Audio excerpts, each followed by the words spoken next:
Bonjour et bienvenue pour cette nouvelle émission de l'Institut des Libertés où aujourd'hui nous allons tenter de répondre aux questions que vous avez posées, que je vous ai posées, qui étaient soit sur YouTube, soit sur notre espace dans Twitter, dans X. Et j'en ai pris un peu au hasard comme ça pour les poser aux vénérables octogénaires. Et vous avez vu qu'au moment des vacances, on a réussi à lui couper les cheveux. Donc maintenant, on a une coupe réglementaire, presque. Oui, mais ça va pas rester longtemps. Enfin, ça pousse ces trucs, tu sais. C'est hallucinant. Hein. C'est hallucinant. C'est comme les ongles, tout ça, ça se somme. Se raser. Et vous avez la part belle, hein, parce que nous, le nombre de trucs qu'on doit faire pour être à peu près décente. Je sais ce que je dis. Mais et en plus, plus tu vieillis, plus tu dois faire des trucs pour que ça soit à peu près... Je sais bien, mais moi j'ai toujours pensé que si en plus vous avez eu la barbe, vous avez eu tous les emmerdements. Comme ça aurait été plus simple. Ouais. Tu vois, moi j'étais d'accord pour n'avoir aucun emmerdement. Ouais. Enfin, un jour je te filerai l'épilation maillot et puis on en reparle parce que alors, ça. Non mais je te la laisse. Ça c'est vraiment un truc on nous a eu sur ce coup-là. Voilà, alors Cédric te demande « Bonjour Monsieur Gave, bonjour Madame Gave, merci pour tout ce que vous faites, c'est infiniment bénéfique. Je me pose la question suivante depuis quelques années. Nous entendons souvent parler d'un immense crash à venir, similaire à la crise de 29, étant donné les performances impressionnantes des marchés depuis 15 ans. On se demande effectivement combien de temps cela peut encore durer et si cela chute, quelle serait l'ampleur de la chute ? Cependant, je me dis qu'il est peu probable d'avoir un crash aussi important qu'en 29.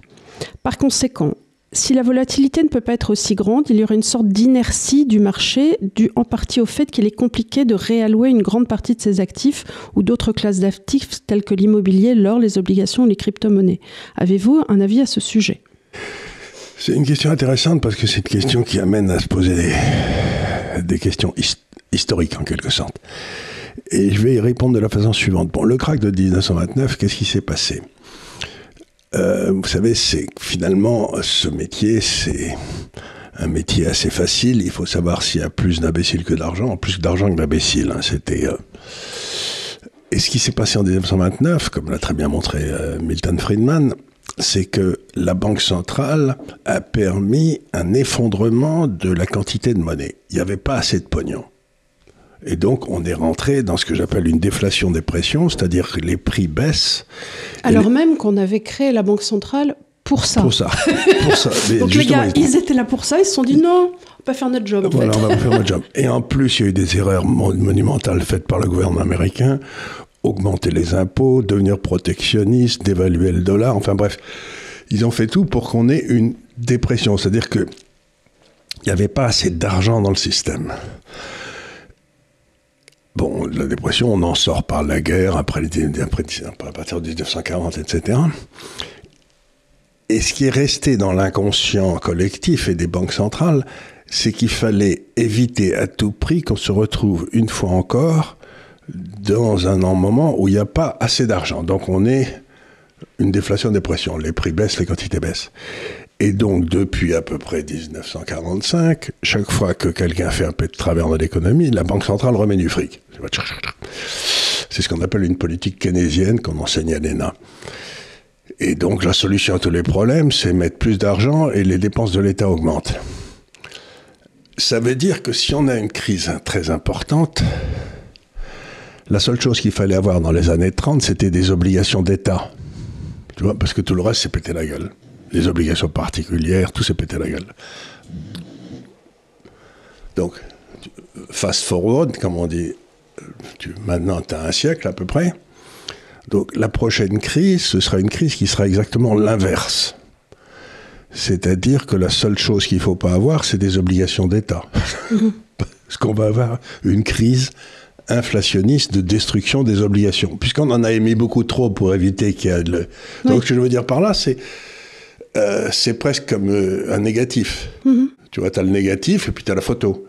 Bon, ben là, à mon avis, la crise qu'on va avoir, c'est une crise obligataire et de la dette des États. Alors, obligataire sur les US et sur l'Europe. Et sur l'Europe. Parce qu'une obligation indienne ou chinoise, elle est en dehors... Eux, ils n'ont pas ce problème, parce que ils n'ont pas eu les mêmes crises. Ils sont dans un autre temps monétaire. Ils sont dans un autre temps. Ils sont en train d'essayer de rentrer dans un monde monétaire à peu près organisé. alors qu'ils n'y étaient pas avant, ou qu'ils étaient complètement sujets du dollar. Donc, pour répondre à cette question, oui, il va y avoir une crise, mais ce qui va aller à zéro, c'est les obligations, c'est pas les actions. Ouais. Donc, c'est pour ça que je dis aux gens, il y a des actions et il y a de l'or. Et c'est pour ça qu'on vous dit, et Dieu sait qu'on vous le répète, mais je le répète encore une fois, vérifiez ce que vous avez dans vos PEA, PEL et compagnie. Sortez ou de vos assurances vie. Sortez de toute position obligataire, vraiment, faites-le pour nous. Faites-le pour vous. On vous dit ça en toute bienveillance, vraiment. D'abord... et elle continue à baisser. Elle continue à baisser, donc en rendement, vous y gagnerez. Achetez, mais achetez du liquide, achetez du total, même si les valorisations ne sont pas incroyables, ça sera toujours mieux, et en plus, vous passerez à côté de cette crise obligataire. Donc, voilà, vraiment, c'est la vraie crise. Vraiment... Donc, dites-vous bien que... Alors, je reviens un peu en arrière... Il y a un livre tout à fait remarquable, en 3 volumes, qui a été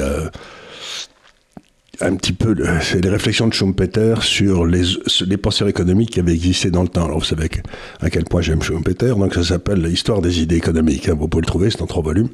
Vous pouvez lire des petits passages, mais enfin c'est un peu... Mais enfin c'est un livre tout à fait remarquable. Et en le lisant, qui a été écrit jusqu'aux années 40 par Schumpeter... C'était les notes de Schumpeter qui ont été reprises par une série d'économistes, je crois, sous d'ailleurs la direction André Montbard. Et ils ont édité ça pour en faire des bouquins. Mais c'était une espèce de... Schumpeter est un type étonnant. Donc c'était les réflexions de Schumpeter sur tous les gars qui avaient pensé l'économie avant lui. Ah, c'est formidable. Mais tu sais, le problème avec ce genre d'ouvrage, c'est que la plupart du temps, on galère à les retrouver. Hein. Non, mais c'est fait, je sais plus, je sais pas quoi, ça doit se retrouver. Oui, moi, je les ai trouvés, en tout cas, les trois volumes. Et c'est très intéressant parce que quand tu lis ça, tu te rends compte que le problème des banques centrales pendant... tant qu'il y avait l'état or, mettons jusqu'à les années 40 à peu près, c'est à peu près la durée avant, c'est à un moment où Schumpeter les créé, c'était d'empêcher les prix de baisser. Parce que le capitalisme est naturellement déflationniste. Oui, bien sûr. Et donc, c'était toutes les astuces qu'avaient trouvées les banques centrales pour essayer d'empêcher les prix de baisser. Et donc, elles ont tellement bien empêché les prix de baisser que maintenant, elles nous ont collé un siècle d'inflation. Et la sortie, ça va être, elles auront tellement bien réussi leur coup que d'empêcher les prix de baisser, ce qui fait que les gars qui étaient endettés sautaient, c'est que les gars qui auront prêté vont sauter. C'est pas les gars qui auront emprunté.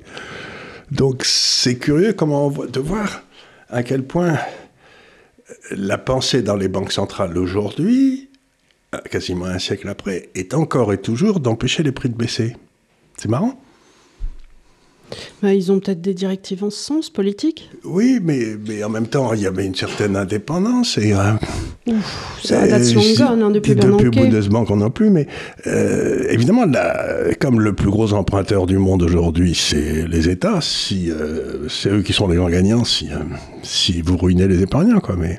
on est encore et toujours dans cette idée d'euthanasie des rentiers. Voilà. Et l'euthanasie des rentiers, c'était la réponse de Keynes au fait qu'il fallait empêcher les gens de se ruiner. Et qu'il fallait ruiner ceux qui épargnaient. Voilà. Et la réponse aujourd'hui, encore et toujours, de gens comme Sandrine Rousseau, c'est toujours de se dire on va aller chercher l'épargne où qu'elle se trouve. Oui, et quand il n'y en a plus, on vend ce qui reste.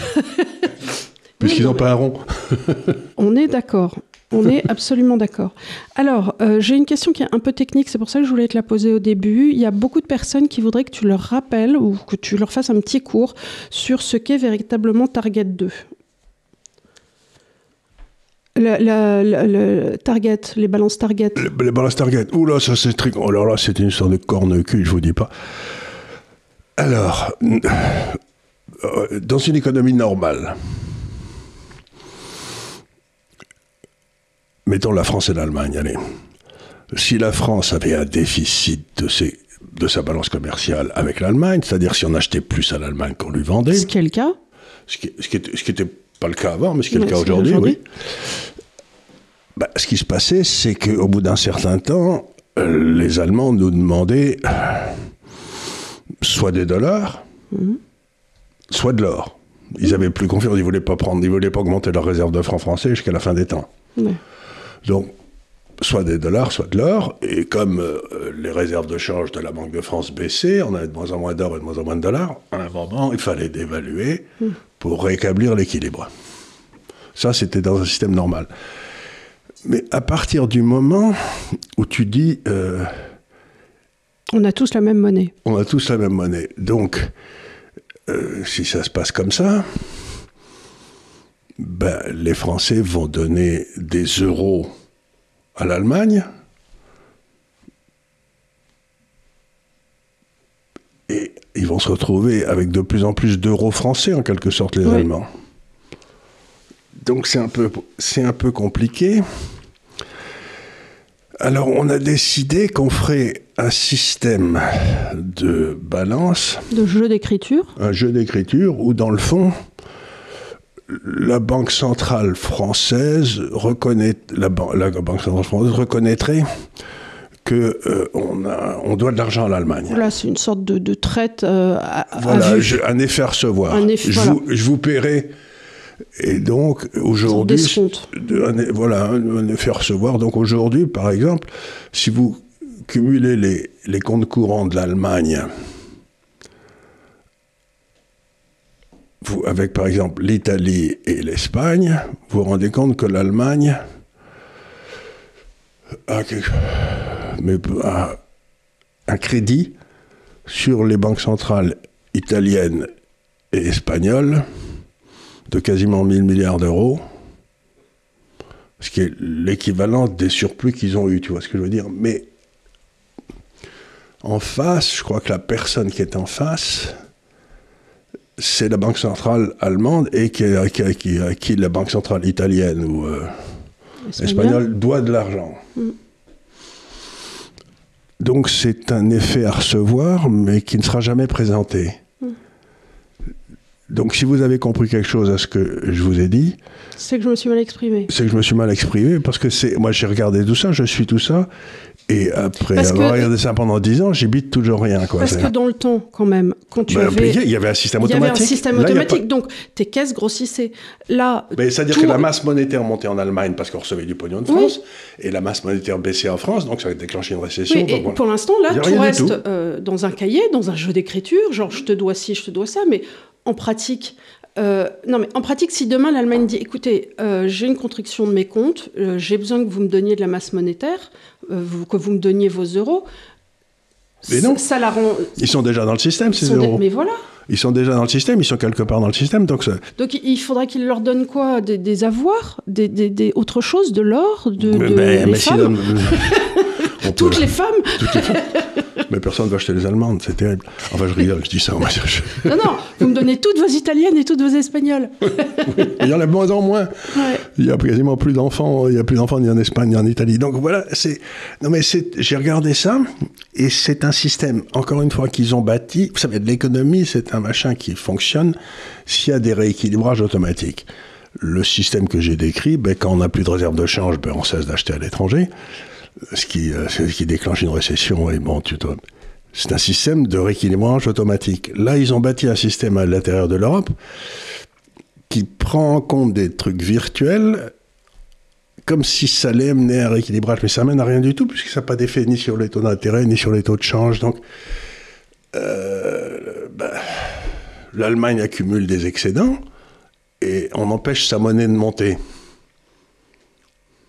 Elle va continuer à accumuler des excédents et nous des déficits. Tu vois, il n'y a pas de limitation automatique. Par exemple, ma chère mère, quand elle voyait qu'on avait des balances commerciales déficitaires, elle était femme d'officier, elle ne savait pas très bien ce que ça veut dire, mais elle savait qu'en général, ça voulait dire qu'une dévaluation n'était pas bien loin. Mais tous les Français le savaient ça. Aujourd'hui, on achète joyeusement des voitures allemandes, et de moins en moins d'ailleurs, parce qu'ils ne vont plus pouvoir en faire, les pauvres. Et si tu veux acheter une Mercedes au même prix qu'une Peugeot, tu vas acheter une Mercedes, quoi. C'est oui, il me semble. Voilà. Et donc, on a bâti des systèmes qui sont sans rééquilibrage automatique. C'est-à-dire que la seule sortie, c'est l'explosion. C'est-à-dire, à la place de faire des tas de petites crises comme on avait sans arrêt, on aura à l'arrivée une crise gigantesque. Tu vois, c'est vraiment... raisonner comme une pendule. Mais encore une fois, tiens, je vais dire au lecteur là, s'il a compris comment ça marche, qu'il m'envoie une note, parce que moi j'ai essayé de comprendre, c'est d'une complexité, mais c'est inouï, quoi. Alors, bonjour, je serais très intéressé de connaître l'avis de Charles Gave sur l'évolution de la courbe des taux US à 10 ans, taux US à 3 mois, et son retour en positif depuis peu. Pense-t-il que ce soit un signe annonciateur de récession ? Ben non, parce qu'en principe, si vous voulez, c'est quand la courbe devient inversée que la récession arrive. Et cette fois-ci, on l'a pas eu, pour des raisons que je pourrais expliquer. Mais là, ça veut dire simplement qu'il est en train de se passer un phénomène, c'est que pendant longtemps, ce que pensaient les gens aux États-Unis, c'est qu'une récession était imminente. Tout le temps, la récession va arriver, elle n'arrivait jamais d'ailleurs. Nous, on ne pensait pas ça, mais enfin, c'est ce que pensaient les gens. Donc, ils achetaient des taux longs en partant du principe que dès que la récession arrivait, ils gagneraient de l'argent. Et puis là, ils voient arriver ce bon Trump avec Musk, et les types, ils vont couper comme des malades dans toutes les dépenses improductives. Donc, il est probable que la rentabilité du capital va augmenter, puisqu'ils vont arrêter des tas de bons. Et donc, si la rentabilité du capital augmente, comme une espèce de relation incestueuse entre la réalité du capital et le coût du capital, ben, si la rentabilité du capital monte, le coût du capital va monter, et donc les taux longs vont monter, puisqu'il n'y aura pas de récession, et tu vas te retrouver avec une courbe des taux normale. Donc la courbe des taux normale, ça veut dire au contraire que probablement les États-Unis sont en train de se préparer à une activité qui accélérerait. Mais si les taux montent beaucoup sur le dollar, et que nous, on n'a pas du tout... on continue à foutre des réglementations en Europe comme des malades et à en supprimer aucune. Si vous pouvez avoir du 5 ou du 6 aux États-Unis et du 3 en France... Du 3 en France, t'es gentil. 3,3, c'est-à-dire que c'est les taux à 10 ans. Je crains que vous n'achetiez les obligations américaines, et à ce moment-là, l'euro va aller faire un tour à 0,80 ou 0,90. Donc, pour moi, le retour à la normale de la courbe des taux aux États-Unis, ça veut probablement dire une pression accrue sur l'euro à la baisse. Donc, c'est pas tellement aux États-Unis que ça aura de l'effet, c'est chez nous. Une autre raison pour pas avoir d'obligations européennes, d'ailleurs, c'est que l'euro va se péter. S'il était nécessaire d'en avoir une pénultième, là voilà. Alors, bonjour Charles et Emmanuel. Tout d'abord, merci pour vos vidéos. Vous m'avez ouvert les yeux sur plein d'aspects politiques, économiques. Pour ce qui est de la question, la voici. Pour un jeune d'une trentaine d'années, est-il nécessaire d'acheter sa résidence principale quand on habite en France à l'heure d'aujourd'hui? D'après ce que vous dites sur l'avenir français, il n'est pas radieux. En découlerait-il pour vous une crise immobilière et donc potentiellement une chute du prix au mètre carré généralisée? Alors la réponse est... c'est une question compliquée. Là, c'est une question compliquée dans le sens où il y a un aspect Madame Irma. Il y a d'un côté, non, mais la réalité, c'est... Si vous pouvez acheter... Non. Où vit-il? S'il vit à Paris, la réponse, il doit pas acheter, c'est idiot. Mais s'il vit à Clermont-Ferrand ou dans un endroit... Dans un endroit où les prix de l'immobilier n'ont pas été trop manipulés. Sont pas trop élevés. Et que c'est pour acheter une résidence principale dans laquelle vivre. Et donc, vous vous en foutez après tout qu'elle baisse pour les 40 ans qui viennent. Vous empruntez pas trop cher aujourd'hui. Donc, oui. Et puis, vous empruntez dans une monnaie qui risque de se péter la gueule. Donc, c'est pas une mauvaise idée. Donc... Moi, ce que je dis toujours aux gens, c'est, dans ma vie, quand j'étais jeune, j'ai loué au départ, et je m'achetais une assurance décès. Oui. C'est-à-dire, j'avais, pour préserver ma femme et mes enfants, si je claquais, ce qui peut arriver dans un accident, vous mourrez, et à ce moment-là, qu'ils aient de quoi arriver jusqu'à là. Une assurance décès. Et puis ensuite, quand j'ai pris un petit peu de bouteille, j'avais un peu plus d'argent, on a acheté un appartement à Londres, et puis ensuite on a continué à monter comme ça une maison, mais c'était dans le cadre de quelque chose qui est une évolution de vie, quoi. Tu vois, c'était. Et donc, moi, ce que je dis aux jeunes, c'est l'ordre normal, c'est assurance décès, location, constitution d'un patrimoine déjà un petit peu normal, et puis achat de la légère résidence principale. Oui, ça me paraît. Vous êtes quand même beaucoup... Mais l'embêtant, si vous achetez une résidence principale en France, c'est pour ça que je ne l'avais pas fait avant 1981, c'est que une fois que vous l'avez acheté, vous êtes coincé par la dette. Oui. Et moi, par exemple, j'aurais été propriétaire en 81, j'aurais pas pu partir à Londres. Donc, il faut bien savoir que la dette, c'est quelque chose qui vous ancre quelque part, quoi. C'est si vous achetez. Après, si tu as des enfants, à partir du moment où tu as des enfants, tu es ancré aussi dans le sens où ils vont aller à l'école. Et oui, ils vont mais tu aller, peux trouver une autre école plus loin, c'est pas oui, vrai. mais tu sais que tu vas devoir avoir un. Tu peux pas bouger. Enfin, il y a des gens qui le font, mais tu peux pas bouger tous les ans. Non, tu peux bouger une fois, mais par exemple, là, on était parti pour Londres. Donc, la réponse est oui, vous pouvez emprunter, mais si vous pouvez vous loger sans à bon compte en location, compte tenu de le manque de visibilité en France, moi je crois que la location c'est pas plus mal. Voilà. Alors, André te pose une question. Bonjour et merci pour votre émission. Je vis au Québec, je suis à la retraite et j'aimerais m'occuper d'une partie de mes finances. Est-ce que les conseils de Monsieur Charles sont valables de ce côté-ci de l'Atlantique? Et quel livre de Charles faudrait-il acheter? Vous achetez le dernier, c'est de vous faire avoir. Et oui, tout ce qui est dedans, ça s'applique particulièrement au Québec. Le portefeuille permanent, vous pouvez faire un portefeuille permanent au Canada. Je vais d'ailleurs essayer de regarder. Qu'est-ce que tu penses va changer là avec les élections, puisqu'on est sur le sujet Canada-Québec?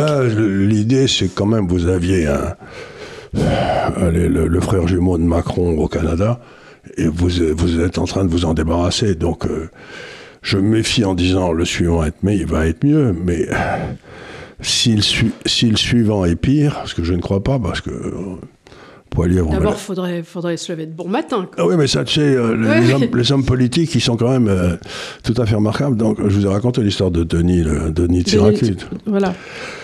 Donc, il me semble que les choses devraient aller mieux au Canada. Donc, je serais assez... Oui, vous prenez par exemple un quart en or canadien, un quart en valeur canadienne, un quart en cash canadien, un quart en obligations canadiennes et un quart en actions canadiennes de bonne qualité, vous aurez une performance très honorable. Et si vous voulez faire un peu mieux, vous vous abonnez à l'Université de l'épargne. Le seul biais qu'on a, c'est qu'on n'a strictement aucune information sur le côté fiscal au Canada. Ça, on n'est pas très balèze là. Mais sinon, les principes restent les mêmes. Il n'y a pas de... Voilà, c'est pas... Et on se disait, si Trump reprend le Groenland, nous, on est pour reprendre la Gaspésie, la France. On va reprendre ça tranquille. Alors, si j'ai un truc à dire, c'est aux Québécois, c'est votez pour votre indépendance, mais votez pas pour votre réunification avec la France. À un moment donné, ça, c'est pas une bonne idée. Attendez un peu, quoi. Ça, je dis ça aux Québécois.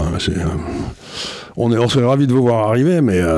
Oui, c'est pas le bon moment. C'est pas le bon moment. C'est comme tous les gars qui sont en Belgique, du côté Wallon. Il y en a tout un tas qui disent on va se réunir avec la France. Je leur dis, vous n'êtes pas dans une situation... Avec la Suisse, à la rigueur.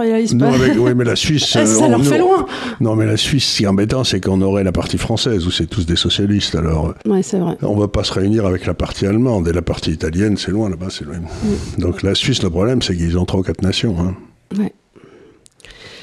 Alors, on te demande qu'est-ce qui définit le taux de change entre deux monnaies. Exemple, j'achète du yen, ma monnaie de vie est la couronne danoise, je ne sais pas pourquoi, mais le taux de la couronne euro influe-t-il sur le taux couronne yen? Est-ce que les taux des petites monnaies sont influencés par ceux des monnaies globales? Alors, c'est une bonne question. Alors, la première des choses, pour revenir au Danemark, c'est que le Danemark a une couronne, elle ne fait pas partie de l'euro, mais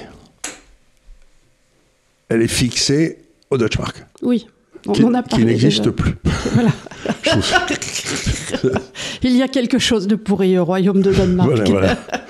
Donc, la couronne danoise ne fait pas partie de l'euro, mais bouge exactement comme l'euro, puisqu'elle est indexée sur le Deutsche Mark, qui était de Deutsche Mark pour 1 euro. Donc, voilà, ça c'est une petite subtilité.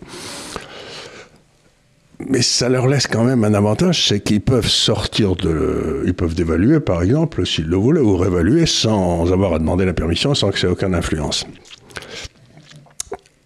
La réalité, c'est qu'il y a ce qu'on appelle des zones monétaires. Allez, par exemple,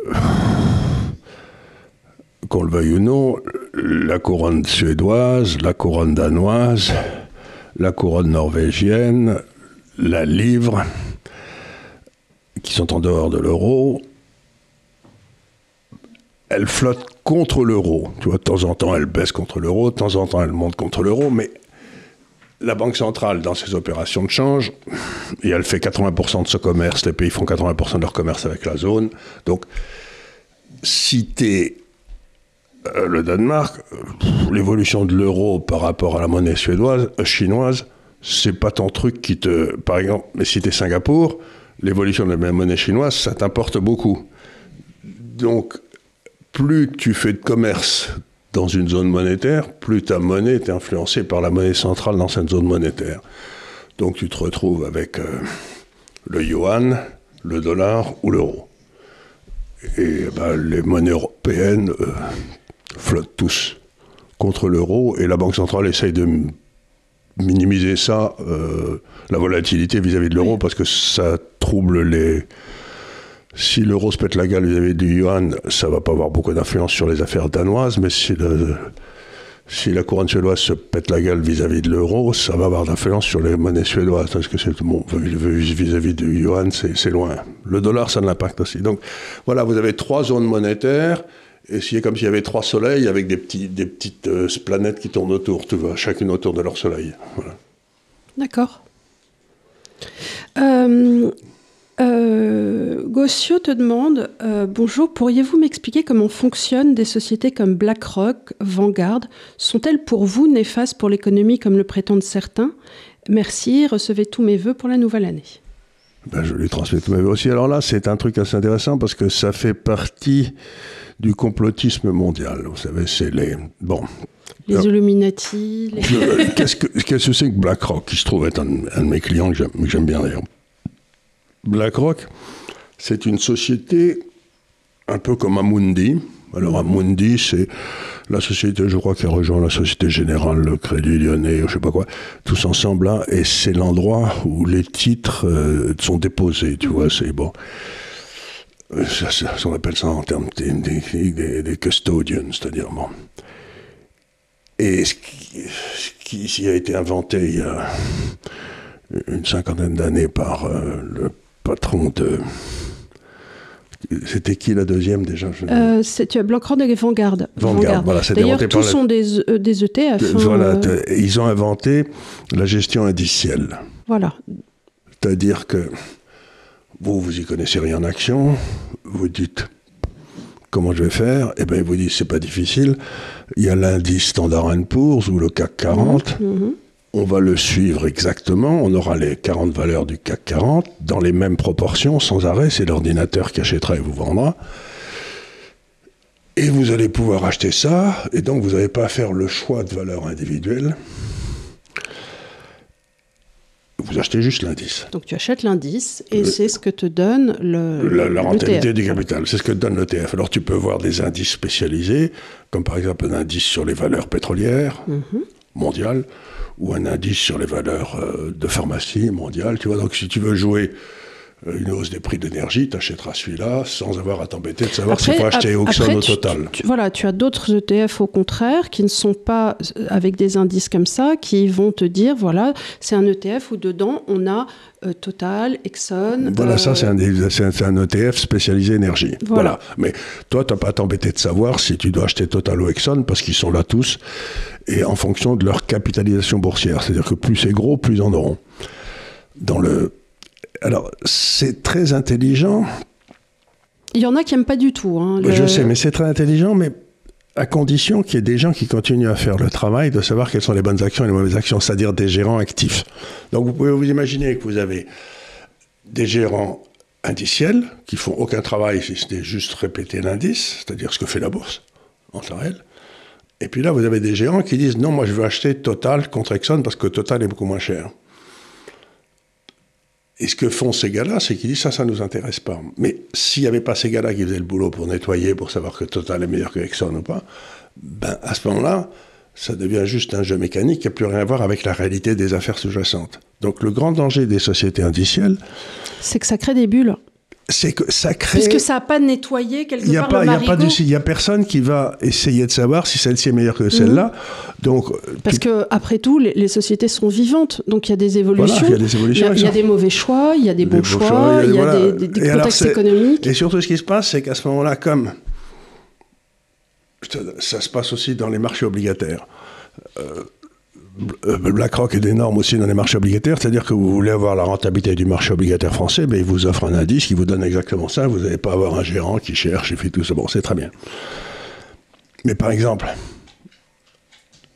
récemment, on a fait, dans le cadre de GAFCAL, on avait fait une offre de gestion, puisqu'on a des gérants spécialisés dans les obligations chinoises, une offre de gestion d'un portefeuille chinois pour je ne sais plus quelle institution. Eh bien, on a été battu par BlackRock qui offrait de gérer à 0,01%. Oui, comme ça. C'est-à-dire qu'on leur a dit, écoutez, nous, à ce prix-là, nous... Donc, ça veut dire que tu remplaces le cerveau humain dans toutes ces structures, dans la gestion de l'épargne, par des ordinateurs qui gèrent en fonction de la performance passée. Tu vois, qui te dit ce qui s'est passé. Donc, plus une affaire est grosse, plus tu en mets. C'est drôle parce que quand on avait parlé de l'intelligence artificielle, on avait parlé de ça aussi, et du fait que l'intelligence artificielle ne peut répliquer quelque part que les informations qu'elle connaît déjà. Donc arrive un séisme, arrive un Black Swan, arrive quelque chose, un grain de sable. Ils ne savent pas. L'ordinateur ne peut pas savoir puisqu'on ne leur a pas donné cette information. Il l'avait pas. Donc, pour revenir à la question, est-ce que c'est dangereux? C'est la limite de l'exercice. C'est que la base du capitalisme, c'est que le capital doit aller là où la rentabilité marginale du capital augmente, c'est-à-dire là où les affaires. Et ces affaires-là, elles allouent le capital en fonction des actions qui montent en bourse, du cours de bourse. Pas du tout la même chose. Donc, ça crée un risque. Plus une affaire est grosse, plus elle a un accès facile au capital, et plus une affaire est petite, moins elle est cotée, et plus elle est difficilement trouve du capital. Ce qui est idiot. Donc, ça peut amener à des mauvaises allocations du capital. Par exemple, je sais pas, mais Microsoft qui crache du capital dans tous les sens, ben, ils peuvent avoir accès à tout le capital qu'ils veulent quasiment gratuitement, quoi. Alors qu'un concurrent de Microsoft qui essaierait de se lancer, ben, il pourrait pas le trouver parce que personne ne veut le coter, parce que voilà. Donc, c'est le premier danger, c'est une mauvaise allocation du capital. Et le deuxième, c'est que comme là, cette gestion est très bon marché... Comme on a vu, 0,1%. Une partie plus importante de l'argent est gérée, ce qui détruit tous les gérants qu'on appelle, qui cherchent à faire une sélection de valeur, tu vois, les gérants actifs, ils disparaissent, ce qui n'est pas bon pour le système. Non, puisqu'il n'y a plus de gardien de la galaxie. Et ensuite, les sommes gérées, mais qui ne sont pas gérées, qui sont juste administrées avec des ordinateurs par BlackRock, il faut qu'on ait très souvent les sociétés gérantes comme ça, comme BlackRock, votent au conseil d'administration. Et donc, ça veut dire que BlackRock, aujourd'hui, si le détenteur final, c'est-à-dire par exemple moi, si j'ai une action, c'est des actions gérées par BlackRock, je ne dis pas je veux voter personnellement, c'est BlackRock qui vote pour moi. Donc, ça peut amener aussi à BlackRock qui n'a à avoir un rôle indu sur la gestion des entreprises, alors qu'elle n'en est pas propriétaire, c'est le fonds de pension qui est propriétaire. Oui, c'est le proxy. C'est le pouvoir que donne le proxy. Et donc, le grand danger de cette gestion, c'est que ça amène à une mauvaise gestion du capital, et ça peut amener à des gens indélicats à influencer sur des décisions de gestion qui n'ont pas lieu d'être. Par exemple, BlackRock, plus ou moins, avait décidé de plus investir dans les énergies fossiles. Oui, mais... tu vois, donc si tu donnes ton pognon à gérer à BlackRock et que tu te retrouves que tu n'as pas une valeur pétrolière et que le pétrole passe en travers du toit, tu es un peu fâché, quoi. Tiens, j'en ai vu qu'un était sorti, c'est pas Vanguard hier qui a dit qu'il sortait des critères ESG? BlackRock. C'est BlackRock.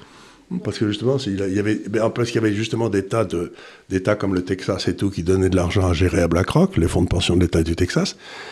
Et il leur a dit, mais vos trucs ESG, je ne l'ai pas voté au Texas, moi. Hein, parce que moi, je suis pétrolier, alors ça ne m'intéresse pas du tout. Ça m'intéresse pas du tout.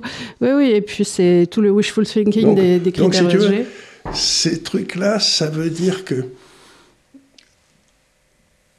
c'est presque philosophique ce que je vais dire, mais qu'un système fonctionne s'il y a des millions d'opérations ou de décisions décentralisées, tout le monde cafouille, tout le monde... Mais plus la décision devient centralisée est peu nombreuse, plus le système devient fragile et inefficient. Et donc, on avait des systèmes efficients qui étaient le merdier dans les marchés financiers, et on est en train de nous appliquer des critères d'efficience dans le marché financier qui vont rendre le marché financier plus efficace dans la gestion au jour le jour. Mais plus fragile. Et surtout, qui peut amener des résultats économiques auxquels on n'a pas pensé du tout, qui sont désastreux. Tu vois ce que je veux dire? C'est-à-dire que, oui, le marché est mieux, oui, tout le monde fait la même performance, c'est vachement bien, mais ça ne veut pas dire que l'économie sera mieux. Parce que peut-être pour avoir une économie qui fait bien, il faut qu'on ait des performances très diverses dans les gérants. Oui. Et qu'on conserve les gérants analytiques. Ben oui, mais si les gérants analytiques, toi, tu es le patron d'un fonds de pension... Non, mais si tu ne te retrouves pas à être rémunéré, oui, c'est pas une charité non plus. Donc, c'est pas une charité, ils vont aller faire autre chose. Ils vont aller faire des produits dérivés ou j'en sais rien. Oui, mais ils vont faire des bêtises. Voilà. Ils vont faire des dérivés secondes. Alors, bonjour Monsieur Gave. Que pensez-vous de la situation obligataire entre la France et le UK? Même si le Brexit a changé les règles commerciales et d'investissement, sur le plan politique et budgétaire, les emprunts publics. Qu'est-ce que tu penses de la situation aujourd'hui de la Grande-Bretagne? Et est-ce que, je pense que, alors on peut parler aussi politique, parce que là on a Keir Starmer qui est un peu le cul entre deux chaises, Nigel Farage qui se retrouve dans un parti qui crée un peu une troisième voie, une instabilité politique créée par cette histoire de viol absolument horrible. Qu'on a essayé de cacher. Qu'ils ont essayé de camoufler. C'est-à-dire qu'une fois partout, la réalité, c'est que... je vais vous dire, je vais essayer de reprendre ça d'un peu haut. Vous prenez une photo du G7 il y a un an. Vous avez toute une série de premiers ministres. Tous ont été virés, sauf pour l'instant, l'anglais, le français et Madame van der Leyen. Mais sinon, partout, tous les... Je ne sais pas si elle est remise de sa pneumonie, elle. Mais je vais peut-être... Oui, elle va peut-être nous expliquer que les conditions font que... Qu'elle est obligée de donner sa malheureusement... démission. Oui. Ça serait une bonne chose. Donc, on voit très bien que les hommes... Il nous en collera un autre qui serait le même. Hein. Ah oui, mais c'est pas possible. Ça va être de plus en plus difficile, parce qu'avec les Orbans et tout, ça devient difficile. Alors, ce que j'essaie de dire, c'est que partout, c'est le retour des nations. C'est le retour des hommes des armes contre les hommes des bateaux, etc. Donc partout, il faut que le pays soit géré en fonction des intérêts du pays et non pas en fonction de ce que demande M. Attali. Bon. Le problème, c'est que la France et l'Angleterre sont avec les anciens couillons. Macron et Starmer. Moi, ce que je dis aux gens, c'est si vous voulez être investi quelque part, soyez investi dans des pays qui sont gérés pour les intérêts du pays. Les États-Unis viennent d'aller dans le bon sens, par exemple. Bon. L'Inde, ça fait un petit moment qu'ils sont gérés. La Chine, c'est un moment qu'ils sont gérés pour les intérêts du pays. Le Japon, on peut penser aussi. Donc, ça ne sert à rien de continuer à investir dans des pays globalistes, gérés par des globalistes, puisque de toute façon, ils vont sauter. Et il va y avoir quelque chose qui va se passer. Donc, comparer la France et l'Angleterre, c'est comparer deux gars qui sont en train de se noyer. Lequel se noiera le plus vite, c'est intéressant, mais c'est pas la question. Si vous voulez, pour moi, si je devais investir aujourd'hui dans des obligations en Europe, j'achèterais un mix d'obligations suisses et d'obligations suédoises. Voilà, parce que je me dis, la monnaie suédoise, elle est donnée dans la rue. Le franc suisse, c'est un outil de collection, quoi. Vous en voyez tellement peu que vous les mettez dans un cadre chez vous, vous savez. Donc, je me dis, plus le pays est petit, plus il est géré pour les intérêts du pays, moins il est plus il faut y être dedans. Ça, c'est une des choses dont je me félicite, petit caveat, mais que mes filles aient le passeport suisse. J'en suis quand même, puisque j'avais épousé un Suisse, j'en suis quand même très satisfaite pour elle. Pour plus tard. Et je me souviens quand il y avait eu des... Je sais plus, c'était après l'aéroport de Beyrouth, etc. Il n'y avait plus aucun avion qui volait parce que tout le monde avait peur. Plus personne prenait l'avion parce qu'on avait peur que l'avion saute ou je ne sais plus quoi. Et les seuls avions qui volaient sans aucun problème, c'était les avions suisses, parce que tout le monde savait que les terroristes, pour aller au prochain truc de terroristes, prendraient un avion suisse, parce que il n'y avait pas de... Enfin, les Suisses, on ne fait pas d'attentat contre les Suisses, il ne faut pas déconner, quoi. Ouais. C'était très rigolo. Donc, voilà, si vous voulez, la Suisse, la Suède, sinon, où est-ce que les Norvège... dictateurs mettraient leur pognon, quand même? Ben voilà, il ne faut pas rigoler. Qu'est-ce que vous voulez qu'Arafat fasse de son fric s'il avait pas été à l'UBS, quoi. Mais voilà, donc... Il faut être sérieux dans la vie. Un peu sérieux quand même. Alors, puisqu'on parle de choses sérieuses, donc meilleurs vœux, Pierre te dit, ma question est pourquoi accordons-nous toujours de l'importance aux agences de notation américaines type Moody, Fitch et le S&P ? Fitch est française. Alors qu'elles ont prouvé leur incompétence et leur corruption depuis 2008 avec les notations des subprimes. Et vu qu'on continue à être suspendu à leurs décisions, est-ce que Trump ne pourrait pas s'en servir pour mettre un coup de pression à Macron ? Alors pourquoi on sert des agences de notation ? Ça fait partie de cet effort de tuer les individus et de faire naître les groupes de pression. Ouais. Je m'explique, c'est que moi quand j'étais jeune... Quand tu voulais acheter une obligation, je sais pas, d'EDF ou n'importe quoi, tu avais les analystes à la Banque de Suez qui faisaient le travail sur le bilan d'EDF pour savoir s'il fallait les acheter ou pas. Et donc, c'était chaque entreprise décidait d'acheter une obligation de merde ou pas. Voilà, c'était elle qui décidait. Et puis, les gens qui nous gouvernent disent « Mais non, c'est pas du tout comme ça va pas passer. On va créer des groupes, on va donner un pouvoir régalien à 2 ou 3 grands groupes qui nous diront lesquels on peut acheter, lesquels on ne peut pas acheter. On va mettre des catégories, etc. » Et c'est ce qu'on a fait.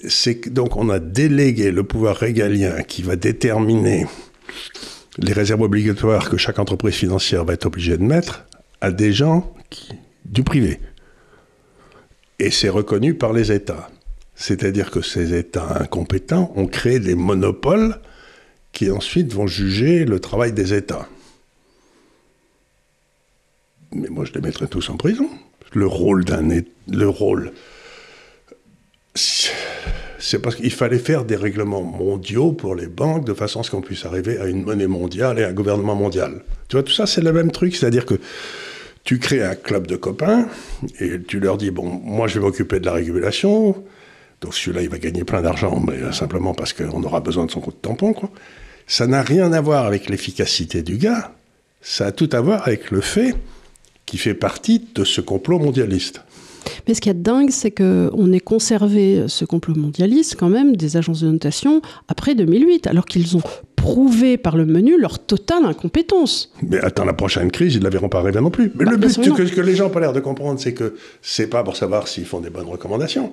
C'est qu'ils font partie du truc qui permet au gouvernement central de contrôler les banques. Tu vois, c'est-à-dire que... Alors, puisque tout à l'heure on parlait de complot, le complot il n'est pas chez Vanguard ou BlackRock, il est là. Hein, Absolument. Donc vous ne trompez pas de complot pour le coup. Ça, c'est bien plus grave. C'est bien plus grave. C'est bien plus grave. Et c'est un... Je me souviens, autrefois, il y avait les fermiers généraux en France, vous savez, c'est-à-dire que des gens qui avaient de l'argent et le gouvernement leur disait, bon, ben, moi j'ai la flemme de lever les impôts, vous me payez les impôts de la province du Languedoc, ouais. Là, et puis vous démerdez. Vous irez pour aller les collecter. Vous démerdez pour aller les collecter. Ben, c'était pas beau à voir. Mais c'est exactement les fermiers généraux. C'est une preuve à la fois de l'incapacité de l'État et du lien infâme qui existe entre certaines parties du capitalisme et l'État. Oui, et c'est pas beau à voir. Non. Alors, on te demande, est-il toujours judicieux de s'exposer ou d'acheter du yen ? Si oui, où s'en procurer à moindre fait, sur quel support ?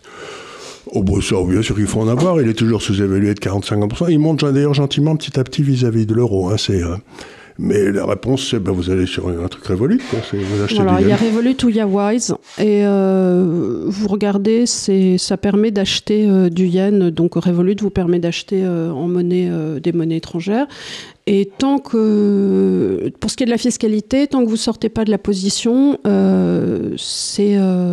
vous êtes tranquille. Il n'y a pas d'imposition sur les plus-values. Je ne suis pas d'ailleurs certain qu'on soit si vous gagnez de l'argent sur le yen, par exemple, je ne suis pas certain qu'il y ait un gain capital parce que vous avez acheté Non, ce n'est pas imposable sur les plus-values. C'est pas imposable sur les plus-values. Il faut vraiment trader sur le Forex pour tomber dans le... Parce qu'on s'est vraiment posé la question sur le forum et on a débattu. Bon, pour ceux que ces questions-là intéressent, encore une fois, rejoignez-nous à l'Université de l'Épargne. On a des débats passionnants et on a parlé un peu fiscalité sur ça, et voilà où on en était rendu. Alors, Guillaume, et je pense que ça va être dans nos dernières questions, parce que le chien commence à s'impatienter, te demande, en pratique, on saute la France demain, il n'y a plus de sous, on n'a pas trouvé les 50 milliards pour faire le roulement de la dette, le FMI arrive, qu'est-ce qui se passe ? Il gèle les banques, il gèle les avoirs... le FMI ne peut pas arriver, on est beaucoup trop gros. Tu veux, le FMI, il peut sauver quelqu'un à 60-80 milliards d'euros, mais à 3 000 milliards d'euros, ils n'ont pas les fonds propres. On est beaucoup trop gros. Alors, faisons autre chose. Hop, on n'a pas les 50 milliards. Les marchés nous disent « Ah ben non, pas de droit, pas de chocolat. » Ils vont venir les chercher dans vos comptes. La première des choses qu'ils vont faire, c'est qu'ils ont le droit, d'après la loi Sapin 2, les 2 000 milliards qui sont dans les assurances vie, tu sais, les 2 000 milliards déposés. Non, j'espère que vous les avez tous vendus, mais enfin, vous en avez peut-être encore. Le gouvernement français a le droit de suspendre le remboursement. Alors, mettons que sur ces 2 000 milliards, qu'ils aient une duration moyenne de 7 ans, ça ferait 2100 milliards divisé par 7, ça fait quoi ? 310 milliards par an ? Oui, c'est ça, 310 milliards qui viendraient à échéance, etc. Donc le gouvernement peut tout simplement décider que il va pas rembourser ces 310 milliards qui arrivent à échéance cette année, qu'il va vous donner un bout de papier en disant on vous remboursera quand on aura les sous. Donc ça veut dire que la première des choses qu'il va faire... Vous pouvez directement le mettre en papier tue-mouche dans votre cuisine, parce que ça aura à peu près la même utilité. Donc ce que je veux dire par là, c'est qu'il y a à peu près 300 milliards qui arrivent comme ça chaque année de remboursement qui devraient effectuer. Et ceux qui sont dans les assurances vie, le gouvernement peut décider qu'il y a un état de crise financière et que donc il remboursera pas cela. Il vous donnera un papier qui sera remboursable dès que ça sera possible. Est-ce que tu crois que, comme aux États-Unis, on peut avoir une forme de government shutdown, c'est-à-dire un gel du paiement des... Pas en France, il ne se permettrait pas. Pas en France, il ne se permettrait pas. Et en plus, s'ils font ça, si tu veux, s'ils bloquent les 2000 milliards, il y en a, mettons 300 qui arrivent et puis qu'ils ne les remboursent pas, à ce moment-là, ils n'ont pas trop de mal à financer leur déficit budgétaire parce qu'il est à peu près à 300 milliards. Donc le simple fait de ne pas... Déjà, ça ira, quoi. Puis la Banque de France, à ce moment-là, achètera le problème, c'est qu'il faudra passer... Ce qui est embêtant, c'est que la BCE, à ce moment-là, devrait acheter les obligations françaises, mais c'est pas la BCE qui les achète, c'est la Banque de France qui les achète pour le compte de la BCE. Et donc, si la BCE refuse d'acheter les effets français, ils iront chercher le pognon là où il est, c'est-à-dire, comme je l'ai dit, dans les assurances vie, peut-être... Il y a combien dans le livret A ? Je sais plus. Aucune idée. Au niveau français ? Au niveau français, je crois que c'est pas loin... Enfin, je dis peut-être une connerie, mais pas loin de 1000 milliards aussi. Donc, il y a plein d'argent qui dort comme ça, mais il est déjà investi, cet argent, quelque part. Tu vois ce que je veux dire ? L'avantage des 300 milliards qui arrivent, c'est que normalement, il faut les racheter, en quelque sorte. Il y a un acte de rachat.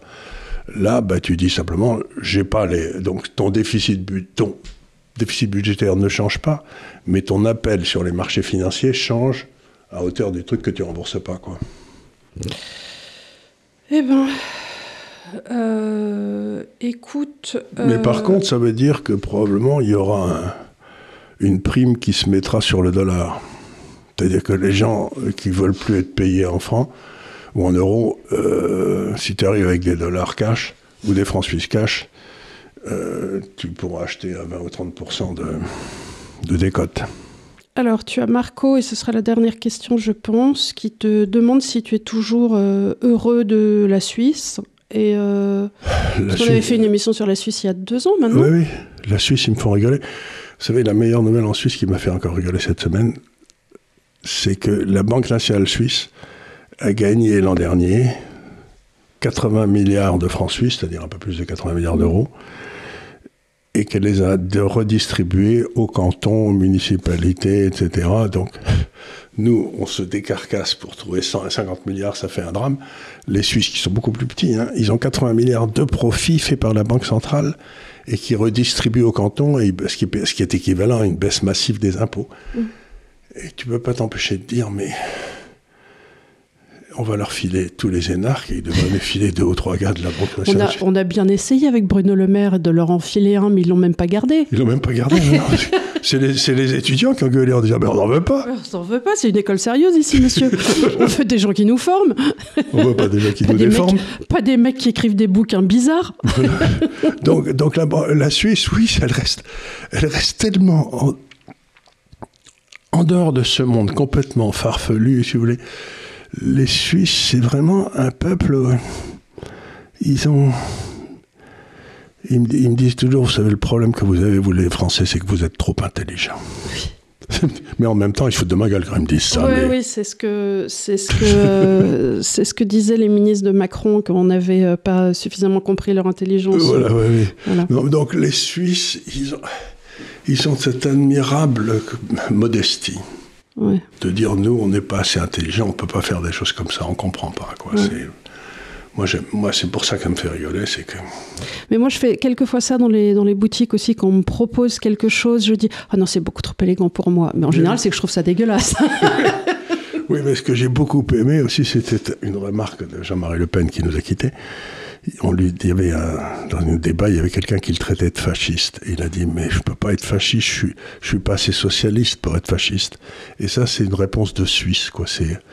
Parce que le fascisme, c'est tout par l'État, tout pour l'État, rien en dehors de l'État. C'est la définition officielle du fascisme de Mussolini. Donc j'imagine qu'il savait de quoi il parlait. Et ceux qui sont tout pour l'État, tout par l'État, rien en dehors de l'État, c'est le LFI. Et moi, je suis complètement à l'autre bout. Je dis, si ça ne fait rien, j'aimerais bien qu'on me lâche la grappe. Et donc, eux, ils sont fascistes, moi, je ne le suis pas, et ils me traitent de fasciste, et ils presque... Ça a été une des grandes mythifications sur lesquelles est revenu Elon Musk en parlant avec une des responsables de l'AfD. Une des grandes mythifications du XXe siècle a été d'appeler justement les héritiers du nazisme et de Mussolini extrême droite. Or, ils sont nés du national-socialisme. Et Mussolini était le premier secrétaire du Parti socialiste. Et leurs moyens de coercition dans l'État et ainsi de suite n'avaient rien à voir avec une extrême droite.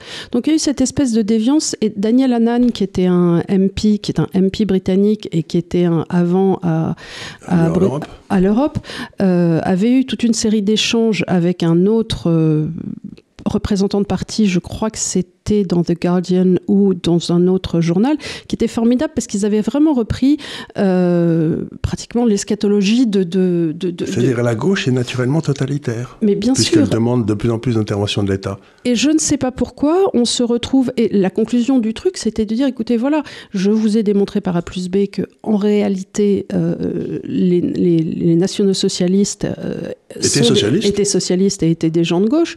Et au pire, si vous considérez que j'ai tort, on va peut-être se mettre d'accord pour un moratoire et arrêter de nous traiter, en tout cas conservateurs, puisque lui il est conservateur, de nazis, parce que vous vous rendez compte quand même du grand écart que vous faites et du fait que c'est infiniment désagréable et que ça n'a aucun lieu d'être. On est arrivé à dire de quelqu'un qu'il était nazi ou fasciste ou je sais pas quoi, s'il aimait son pays.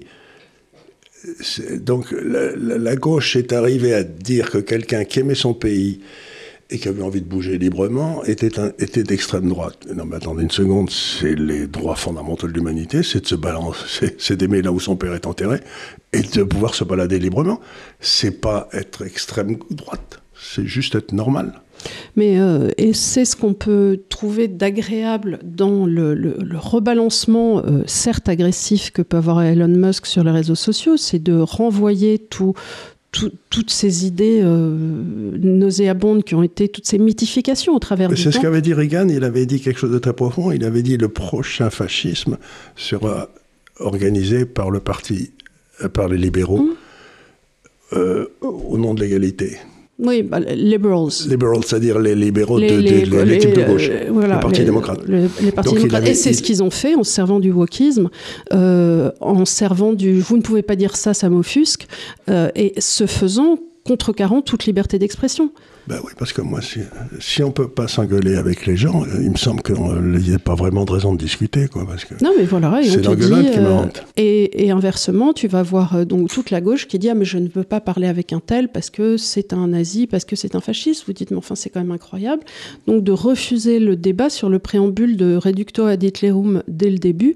Mais en même temps, ils sont très contents d'être devant les écrans. Donc, ils arrivent au galop, mais ils te disent « Je ne veux pas vous parler. » Oui, mais pour parler entre eux. Pour parler entre eux. Mais de sujets convenus. De sujets. En plus, si t'es là, toi, ils te disent, nous, on vous parle pas, on parle entre nous. Voilà. Vous êtes donc cette idée. Vous sentez des pieds. Ben voilà. Ce qui prouve que c'est pas un respect ni des idées ni des personnes. Donc, souvenez-vous toujours que au 19e, il y avait 3 personnes qui se disputaient le champ politique. Vous aviez le conservateur qui disait c'était mieux avant. Vous aviez le socialiste qui disait ça sera mieux après si vous me filez le pouvoir. Mais enfin, c'était pas vraiment vrai parce qu'en général, on terminait dans des camps de concentration. Donc, et puis au milieu, vous avez le libéral qui disait vous savez, ça serait mieux si on s'occupait ni d'avant ni d'après, si on s'occupait d'aujourd'hui pour que ça soit un peu mieux. Et que vous nous foutiez bien la paix. Et pour ça, peut-être nous foutre la paix, c'est pas une mauvaise chose. Et donc, moi, je suis dans la position libérale depuis toujours. Et ce qu'il y a d'extraordinaire, c'est que les deux, le vrai conservateur, le connard là à droite, et l'autre à gauche, là, l'autre connard, ils sont mis d'accord pour dire que le vrai danger, c'était celui du milieu, qui était juste le gars qui était dire... Qui regardait en disant « foutez-moi bien la paix ». Foutez-moi bien la paix, je vais essayer d'organiser ma vie du mieux que je peux. Et les deux sont d'accord parce que c'est le vrai danger. C'est-à-dire que dire aux gens, vous êtes libres si vous vous occupez de vous-même. Voilà, bon bah écoutez, j'espère qu'on aura fait un joli petit tour d'horizon. En tout cas, j'ai essayé de poser vos questions. Ce soir, Non, mais ça, c'est pour les autres. Voilà. Donc, en tous les cas, vous retrouverez aussi Léonard qui va vous faire une petite émission sur l'actualité. Donc, l'actualité, vous pourrez la suivre avec Charles et Léo. Et nous, on se retrouve la semaine prochaine pour encore plus de nouvelles aventures. Pour encore plus de nouvelles aventures. Voilà. Merci de nous avoir suivis et on vous dit à très vite. Merci.